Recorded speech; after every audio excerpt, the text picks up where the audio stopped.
Gjua shqipe në klasat amerikane, një ëndër që po bëhet realitet në New York. Për herë të parë në historinë e arsimit publik amerikan, gjua shqipe do të mësohet çdo ditë në një shkollë publike në New York përmes një programi zyrtar dygjuesor.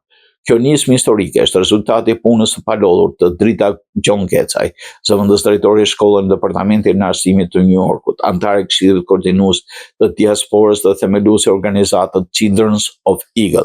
Për vite të tjera përpjekësh në një propozim i miratuar nga Bordi i Arsimit në New York, programi i parë dëgjues shqip-anglisht nis këtë vit në shkollën 108 në Bronx.